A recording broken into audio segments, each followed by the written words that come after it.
We are filming an oral history of Rita and Paul Glosser, and we hope you enjoy it.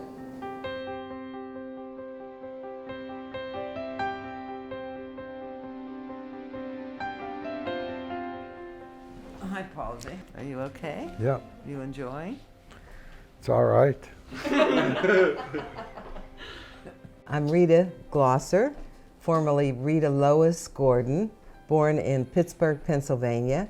I was actually the third child of Bertha Goldberg Gordon and my father, Alfred Gordon. I loved sports and I played tennis and softball. I love camp. I was a good camper. Camp Harley Mitchell was in the Pocono Mountains. My nickname at camp was Sparky, so there you go. Well, I had gone to the fraternity house to study, and then they delivered pop, and nobody had money to pay for pop for the party, the after party. And this beautiful girl came down the steps and said to me, You owe me $11 and we'll compromise. and I said, why? She said, because I paid for the pop while you weren't here. And he said, okay, come on upstairs. Come up to my room and I'll pay you. You know, we were very much in love, and it was a lovely wedding. All my fraternity brothers were there. And my sorority sisters.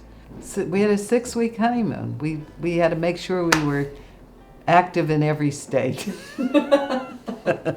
And Gardner Street was a great place to raise kids. We participated in the synagogue. I was active in the synagogue. And I always did a lot of community work. I needed my own identity. Made my mind up when I married that I had a good name, but I really was Rita, and I had to build my own identity and name. But then I started the television program, Focus on Women, and that was a program that was on the air, and it was the beginning of a movement that women were working much more outside the home, and it was a good time of my life.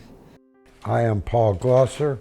I graduated from college in 1951, and then I was drafted in June of 52. Was that scary? Absolutely. This was in the middle of the Korean War. After basic training, they gave me a helmet, a rifle, and they sent me to the Battle of Pork Chop. I remember digging a foxhole by the rocket's red glare and bombs bursting in air. Believe me, that's what it was like. Glosser Brothers was an exciting department store at the time. I have to mention it had the only escalator in Johnstown, Pennsylvania.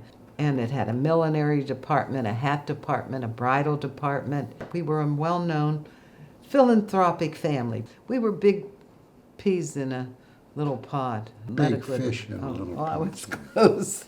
Anyway. We had two branches of the family, M. Glosser and Sons, which was a big scrap dealer, very successful. And my father's side of the family was the department store side, was a booming place. And that's why we were able to expand from Glosser Brothers to GB. And that's when I came into business. Most of the Glossers did a lot of charitable work, giving back to what the community was giving to them, which was a good life. As you go through life, brother, compromise is the name of the game.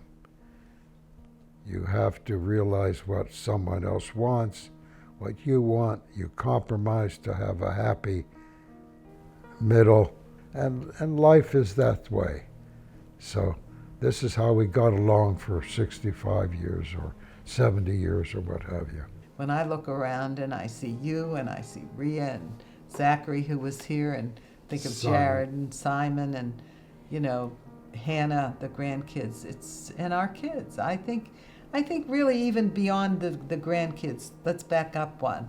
I feel very proud that I raised 4 kids that function and have produced and carved out their own life independently. I think that's the most gratifying thing to me. As much as you guys give me happiness and joy, and it's just what makes you the happiest. Oh, that was fun.